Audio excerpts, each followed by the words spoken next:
শাইখের আরেকটা নতুন বই, সেটা হচ্ছে শাইখ উমাইর কুব্বাদির বয়ানের সংকলন খুতুবাত ৪ নম্বর। মাওলানা উমাইর কুব্বাদি হাফিজাহুল্লাহ তিনি প্রায় এক যুগের বেশি সময় ধরে ঢাকার একটি মসজিদে খুতবা দিয়ে আসছেন এবং তার আলোচনা অত্যন্ত হৃদয়গ্রাহী এবং সমসাময়িক বিষয়বস্তুর আলোকে গঠিত হয় এবং তিনি অত্যন্ত জনপ্রিয় একজন খতিব। তার সেই গুরুত্বপূর্ণ আলোচনাগুলো এই সিরিজে সেগুলোকে সংকলন করা হয়েছে। ইতিমধ্যে 4 খণ্ড প্রকাশিত হয়েছে এবং আরও একাধিক খণ্ড প্রকাশিত হবে। এবং এই খণ্ডে যেই বিষয় আলোচনাগুলো আছে, আমি যদি একটু শিরোনাম পড়ি তাহলে আপনারা বুঝতে পারবেন যে বিষয়গুলো কতটা গুরুত্বপূর্ণ।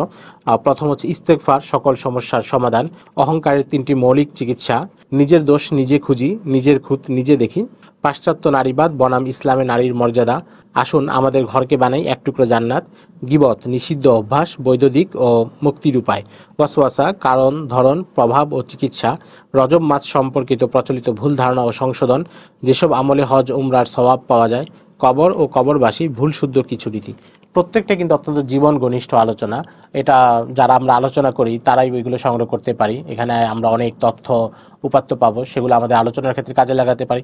অথবা আমরা যারা সাধারণ মানুষ, যারা বিষয়গুলো জানতে চাই, তারাও এই বইটা সংগ্রহ করতে পারে। এই বই সংগ্রহ করতে হলে আলোচক হতে হবে এটাও জরুরি না, বরং এখানে আমি যে শিরোনামগুলো পড়েছি আপনারা দেখেছেন যে এগুলো প্রত্যেকটাই আমাদের জন্য গুরুত্বপূর্ণ, প্রত্যেকটাই আমাদের আত্মশুদ্ধির ক্ষেত্রে অত্যন্ত গুরুত্বপূর্ণ মাধ্যম হবে বলে আমি মনে করি।